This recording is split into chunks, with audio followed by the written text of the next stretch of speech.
Is sleep ruining your love life? Got it. Love and sleep isn't a simple match. Let's talk about sleep problems that can disrupt a relationship and how to cope. Right, who wants to come into bed with me? First up, conflicting sleeping patterns. So you're an early bird. Definitely an early bird. Well, you're the night owl. Yeah. I wake up every day at 6. 6? I'm awake, and then I'm just watching you sleep for another 2 hours. Yeah, it's frustrating because really I think my brain is at its best at nighttime. We can blame our genes here in part for our differences. We all have a unique body clock type that tells us when to get up and when to go to bed. So late risers might be genuinely tired in the morning, not lazy. Talking about your sleep patterns to each other, does that help you understand each other more? In the morning now, I know that the earliest I could wake him up without him being grumpy is around 8 o'clock. So I usually schedule 2 hours of activities for myself. Then I'll nudge him at 8 o'clock sharp. Now to find couples facing another well-known sleep disturbance.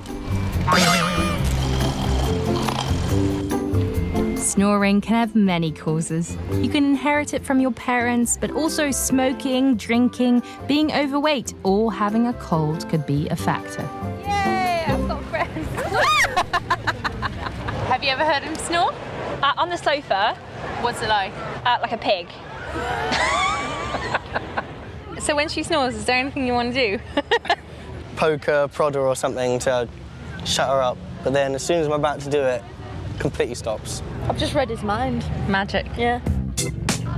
As you sleep, your body relaxes, loses muscle tone, and your airway tissues can vibrate. This snoring sound can reach 100 decibels, as loud as a pneumatic drill. There may be one positive here. The other half of the snorer may be the only person able to hear an underlying condition called sleep apnea. If the person stops suddenly snoring and stops breathing repeatedly, it might be a good time to go see a doctor. And how does more extreme sleep behavior affect a relationship?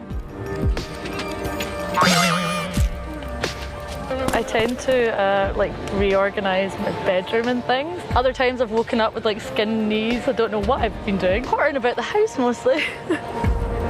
Sleepwalking happens when you only partially wake up from a deep sleep, and your brain is still able to do automatic tasks. How do your partners feel about you sleeping? Yeah, because I don't do it all the time. It's just a fun surprise if it does happen. Then I'm like, oh yeah, by the way, I do that sometimes. Freak people out a little bit. For most of those who sleepwalk, it happens occasionally when they're overtired. But there aren't any serious underlying issues. Silent sleep troubles can be just as disruptive. Insomnia is one of the most common sleep problems in the UK. 1 in 3 people suffer from it. I wonder how it affects their relationships. For people with insomnia, getting to sleep can be a complicated ritual. I have to wear an eye cover, earplugs, a nasal strip so I can breathe. I have white noise on as well, blackout blinds, 2 different duvets, have a pillow that I can cuddle, and food and water by my bed in case I get hungry in the night. Just trying to stop everything that will wake me up, you know.